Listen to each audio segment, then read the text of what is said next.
MSN, it once changed the color of the entire Europe. It is difficult to evaluate whether 2016 was good or bad for Neymar. Fortunately, his personal data has further improved, despite the doubts of fans, and he led the team to win the Olympic Championship. The Ballon d'Or broke into the top three and became a national hero of Brazil. But the most unbearable thing is, Barcelona suddenly collapsed at the best of MSN.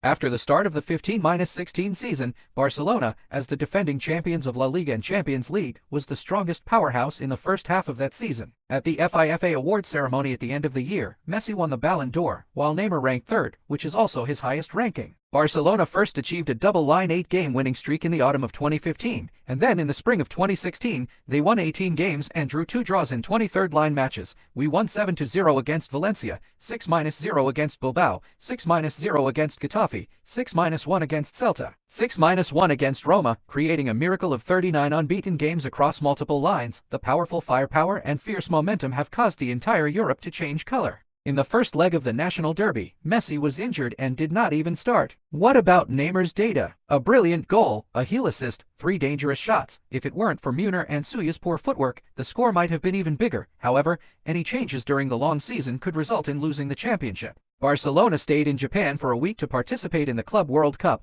Multi-line combat means high-intensity competition. In January 2016, I played 4 games in just 10 days. As the World Cup in Russia began, the entire team almost collapsed overnight. On the international competition day in March 2016, MSN flew half the world and played 2 World Cup qualifiers. Messi went to the plateau of Bolivia at an altitude of 3,500 meters and had a sour ride. Neymar and Suarez fought face-to-face for 90 minutes. The physical exhaustion caused by such a high-intensity competition became the last straw that broke MSN. In the first game of April 2016, Barcelona lost 1-2 to Real Madrid at home. Camp Nou's home ground was captured for the first time, and their 39-game unbeaten streak came to an abrupt end. Although Barcelona's Champions League home victory over Atletico Madrid was 2-1. But the physical fitness of the entire team afterwards is like a withered lemon. With no more water to squeeze, due to Enrique's refusal to rotate, the team suffered 3 consecutive defeats in La Liga, losing to Real Sociedad and Valencia. In the Champions League, they lost 2 goals to Atletico Madrid and were unfortunately eliminated.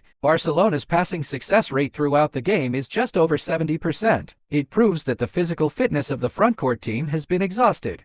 Although the subsequent players recovered and scored 8-0 again, winning the La Liga championship that year by 1 point over Real Madrid. But I can only watch helplessly as the galactic battleship lifts the big-eared cup, which means Enrique will take the blame. But another fact is that there was a mistake in high-level signings. After Pedro left the team, MSN didn't even have a viable substitute.